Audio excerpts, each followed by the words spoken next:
Hello everyone! Today we're going to be talking about armor units and just exactly how they have been distributed in the game, Fire Emblem Heroes. So I asked you guys, and there's a thing down there. I asked you basically what you thought about armor units in the community tab of the channel. And we had a lot of responses. As of the time I took the clip, it was almost 450 votes that we had. And everybody was pretty like-minded, I think, for the most part.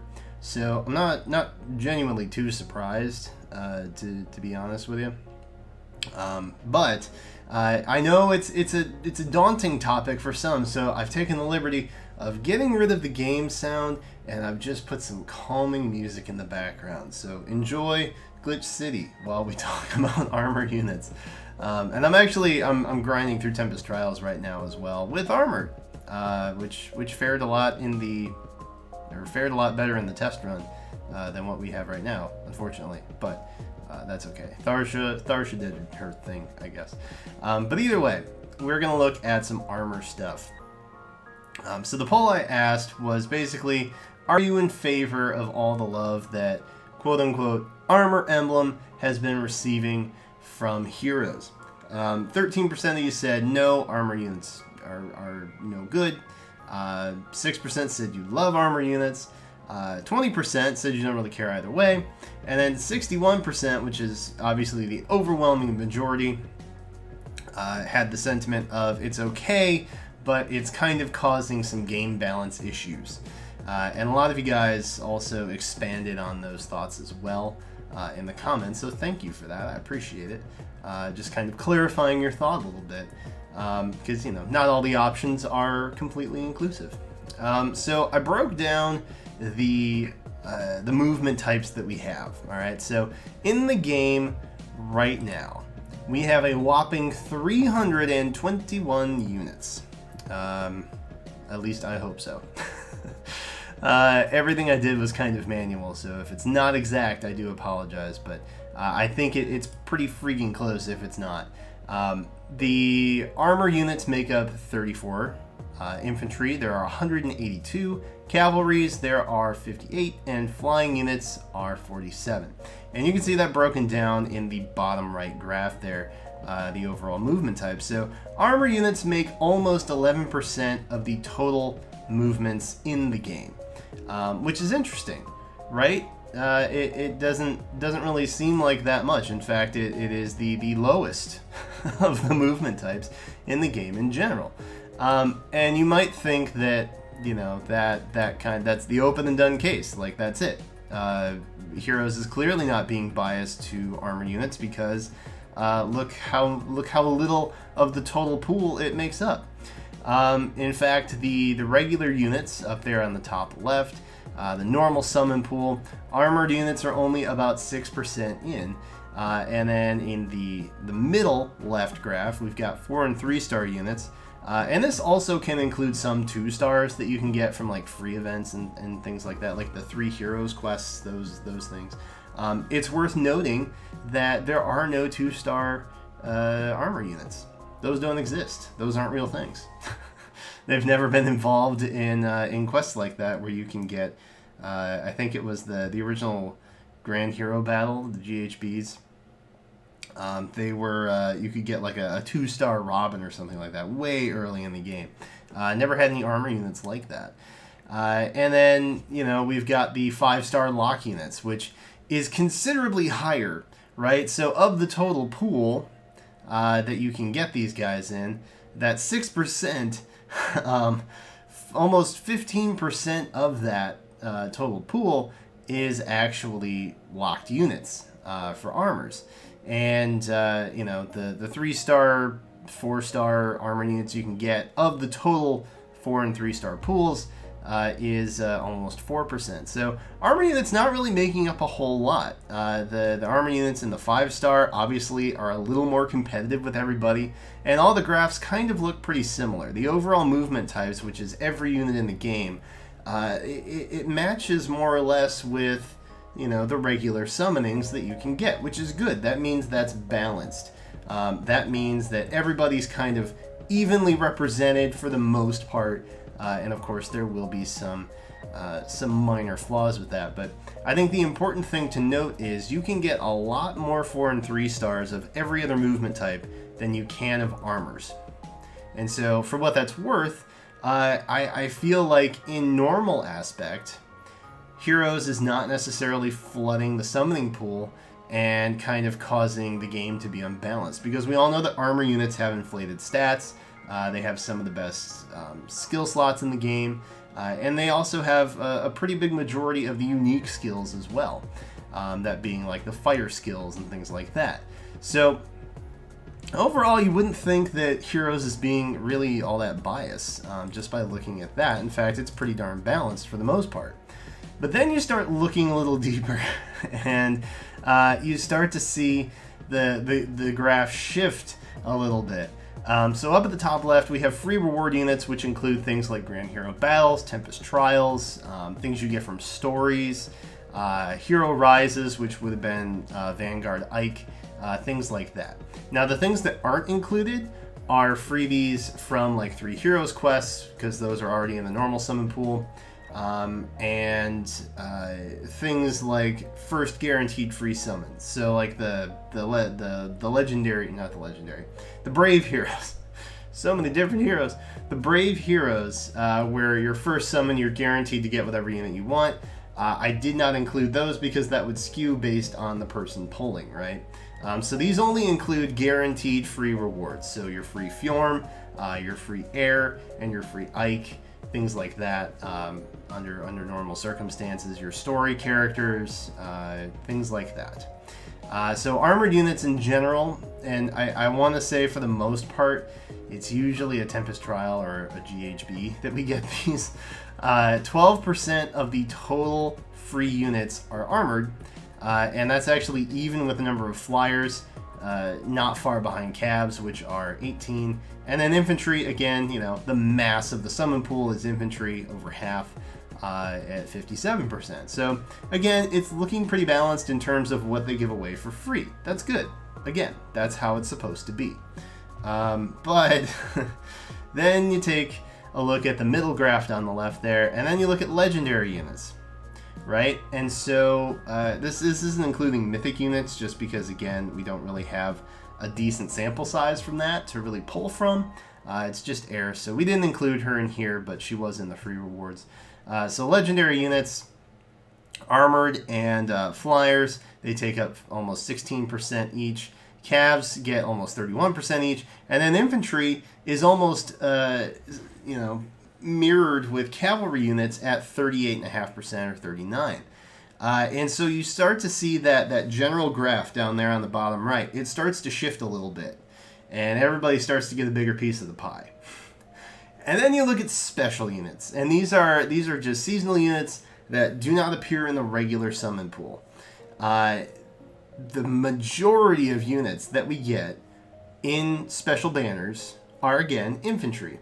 But it's a pretty big difference between 57% and 43%. The shift that takes place from the armored units, which again would have been about 11%, to 23%. And then we have flying units, which are 23%, and Cavs, which are almost 12%. So the special units, Cavs kind of get hit quite a bit.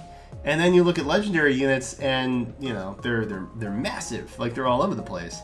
I think that's kind of interesting, don't you? Like, it's almost like the units that they know people are going to pull for are going to be armored units, and that's not coincidence, right? So they give some of the better skills, they give the best stats, and they give some favorite characters, mostly Hector, armored status, right? And this kind of coincides with Tharja, for example. She's a very popular character, almost on Camilla status with either love or hate, and she is in basically a bikini for winter, which, you know, it kind of fits her general character aesthetic from Awakening, but it's not wintry, right? So it's armored units that don't really look armored.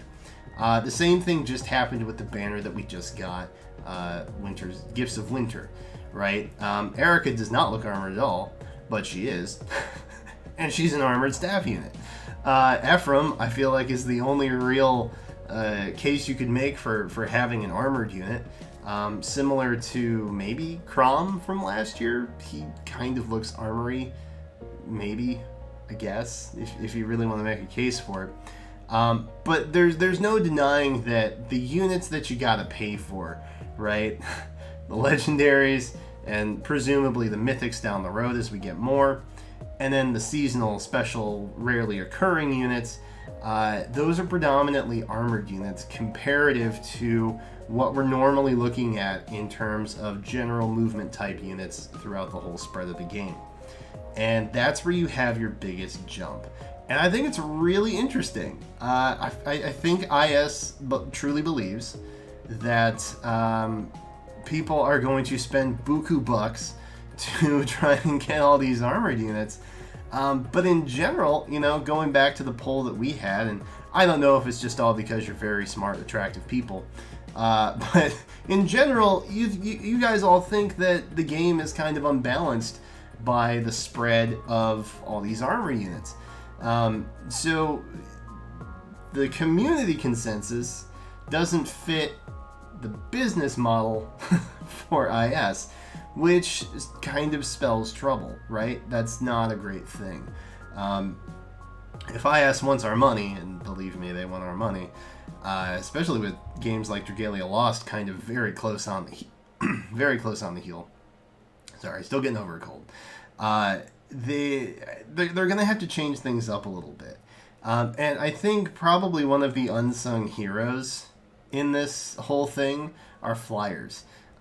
You see a big jump in cavalry units for legendaries. They get a decent bulk of the free units that we receive. They're not that many seasonal cavalry units, but they have a respectable spread of units there. And what I think is lacking is the flyers. The flyers are probably the most consistent in terms of where they've stayed with the overall movement type, which is around 15%. For regular units, there's 13, 3 to 4 star, there's 12, 5 star locked is 17, so they're slightly rarer, but not by much. And then when you look at the special graphs, flyers for freebies only make up 12%. Legendaries, again not including air, make up 15%. And then the seasonals, they make up 23%. So they kind of make up a bigger chunk there, but relatively they stay close to that 15% mark, which is the standard for the movement types that we have in the game. And so I think maybe if IS wants to play a little safer in terms of what they're doing, they might want to branch off into the more cavalry flyer type. And it's not really surprising that the bulk of everything is always infantry units. I feel like that's kind of the way it's always going to be, because those are the most abundant units that we have with the Fire Emblem series game. Look at your lords, look at your main characters. They're usually all pretty much infantry units. So those guys, they're always going to dominate the pool. But I think the big issue that a lot of people are having is these seasonal bonuses that we have out. Since the game's inception, armored units now make up a quarter, which, again, looking back at what's actually available to us, the regular summon pool, armored units only make up about 6%. So there's such a drastic jump for having to specifically roll and pay for armored units. And I think in general, as the poll kind of shows, it's creating a bad environment for the game to carry out in. And so that's more or less what I have to say about armored units. The distribution in general, I think, is kind of interesting. They are rarer. They are in terms of what's available, they are the most seasonal unit and most 5-star locked unit comparative to what's actually available in the movement types in the regular pool. They have the biggest jump between any of the other movement types. So they're putting, essentially IS is almost putting them behind a paywall, and I think that's what everybody's kind of frustrated with.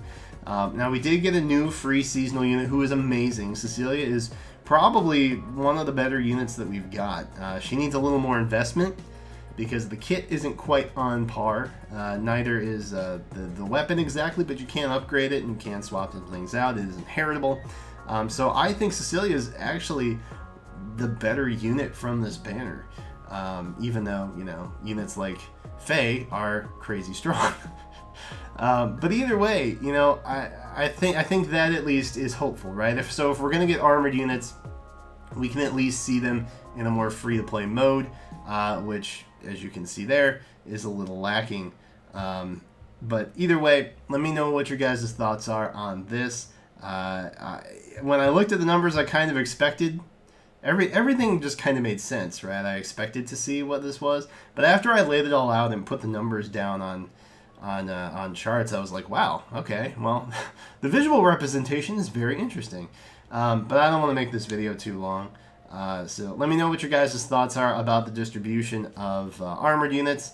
If you want to sound off in the comments, again, this is a safe place, so be respectable. No name calling or anything like that. But that's the data, and the data doesn't lie. And what the data is telling us is IS really wants us to pay for armored units, and I just don't know how I feel about that. But again, let me know what your guys' thoughts are down below. Thank you so much for watching, and I will catch you next time.